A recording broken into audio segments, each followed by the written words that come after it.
दोस्तों नमस्कार। Colonel Ajay, CEO Ajay astro money group first global astro finance digital channel से आपसे मुखातिब होता हूं। दोस्तों आज है 26 दिसंबर सन 2025 शुक्रवार। दोस्तों आज के लिए हम मेटल सेक्टर से एक महत्वपूर्ण खबर आप तक साझा कर रहे हैं। खबर निकल के आ रही है कि ग्लोबल स्टील वॉर में चीन अब पतन की ओर अग्रसर हो रहा है, लेकिन भारत के लिए नए अवसर खुल गए हैं। जानिए रिपोर्ट विस्तार से।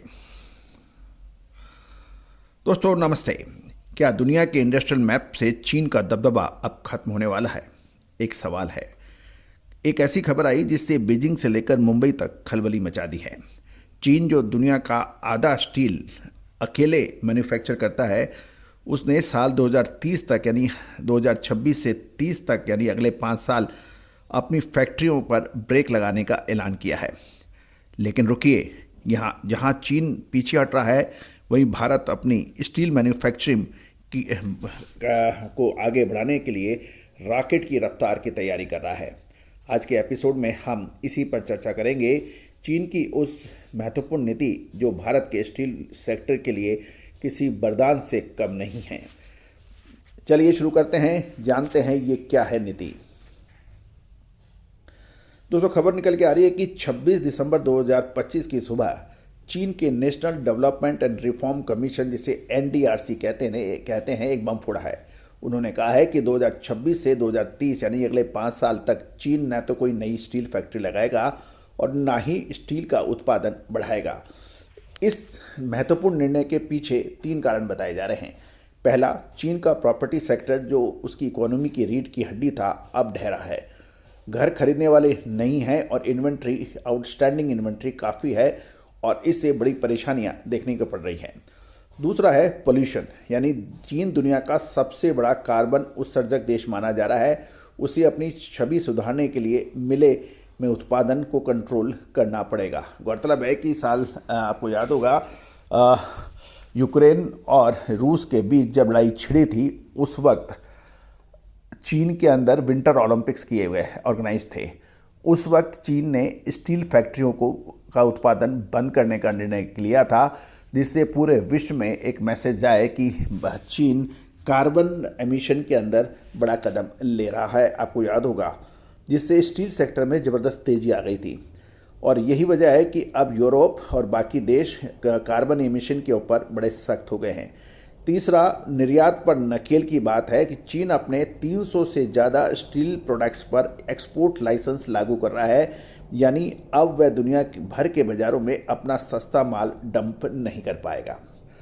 दोस्तों ये एक महत्वपूर्ण खबर है और इसका भारत के steel industry, global steel prices और भारत का स्टील सेक्टर डेवलपमेंट में क्या फ़र्क होगा, इसके ऊपर चर्चा कर लेते हैं।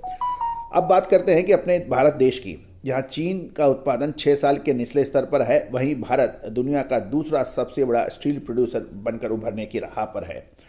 लेटेस्ट तो यह है कि नवंबर 2025 का डेटा देखें तो भारत की उत्पादन क्षमता 235 मिलियन टन पार कर गई है।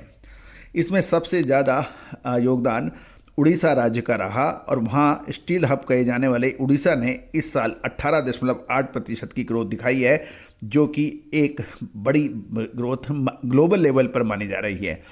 मिशन 2030 हमारी सरकार का लक्ष्य है 300 मिलियन टन का उत्पादन। इसके लिए लगभग 10 लाख करोड़ का निवेश पाइपलाइन में है।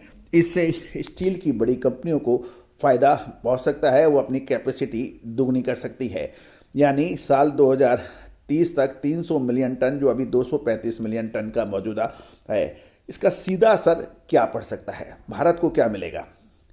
जब चीन पीछे हटता है तो बाजार में जगह खाली होती है और इसका भारत को यह फ़ायदा होगा कि सबसे पहले तो भारत में कीमतों में सुधार हो सकता है। अब तक चीन सस्ते दामों पर स्टील बेचकर भारतीय कंपनियों के मुनाफे को मार देता था और कीमतें स्थिर होंगी तो हमारा स्वदेशी ब्रांड का स्टील का प्रॉफिट बढ़ेगा। इससे स्टील सेक्टर की अग्रणी कंपनियों को डायरेक्ट फ़ायदा हो सकता है। एक्सपोर्ट मार्केट में यूरोप, अमेरिका, मिडिल ईस्ट अब भारत की तरफ देख सकते हैं।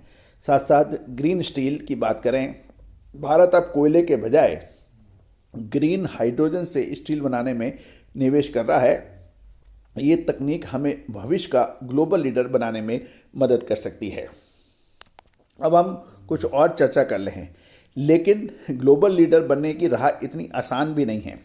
कच्चे तेल जैसे कोकिंग कोल की बढ़ती कीमतें, यूरोप में नए कार्बन टैक्स, CBAM जैसी चुनौतियां हमारे सामने भी होगी। पर एक बात तो साफ है, 2030 तक दुनिया के स्टील का केंद्र बीजिंग से हटकर कोई दूसरा देश ही ले सकता है, और हो सकता है कि हमारा देश या नई दिल्ली भी ये बन जाए, या फिर उड़ीसा का भुवनेश्वर बन जाए। आपको क्या लगता है कि भारत चीन को पूरी तरह से पछाड़ पाएगा? कमेंट्स में अपनी राय जरूर दें। अगर आपको ये एनालिसिस, ये खबर पसंद आए तो शो को लाइक करें और अपने दोस्तों के साथ शेयर करें।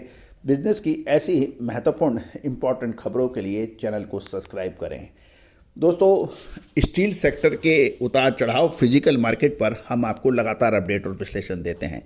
गौरतलब है कि हमारा ये चैनल आपको हाजिर यानी फिजिकल मार्केट की खबरें, भाव और विश्लेषण देने में मदद करता है। आप हमारा डिस्क्लेमर्स भी बहुत ध्यान से देख लें, समझ लें। सभी जानकारियाँ अनुसंधान व शिक्षण के लिए दी जा रही है। किसी भी प्रकार की लाभ हानि की जिम्मेदारी हमारी नहीं होती है। दोस्तों, चैनल को लाइक और सब्सक्राइब करें, और कोई भी अग्रिम स्टील से संबंधित जानकारी के लिए आप संपर्क कर सकते हैं। नंबर स्क्रीन पे दिए हुए हैं। All the very best, good luck, happy trading. Sonakshi की रसोई में आज की स्पेशल गेस्ट है मौसमी चैटर्जी जी। ये जी नहीं, मौसमी आंटी। ओके आंटी मौसमी, तो आज आप क्या बनाएंगी? मैं क्यों बनाऊं? मैं तो गेस्ट हूँ।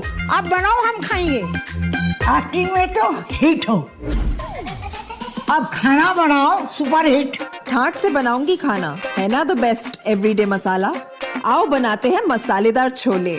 छोले हर रोज के करी में एवरीडे मसाले, शाही बिरयानी में स्वाद का जायका।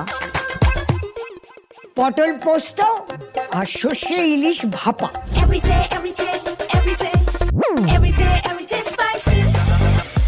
साफ मसाले, खुशबू और प्योर झांझ, टेस्ट से भर दे हर जुबान पे स्वाद। एवरीडे मसाले, देश का स्वाद।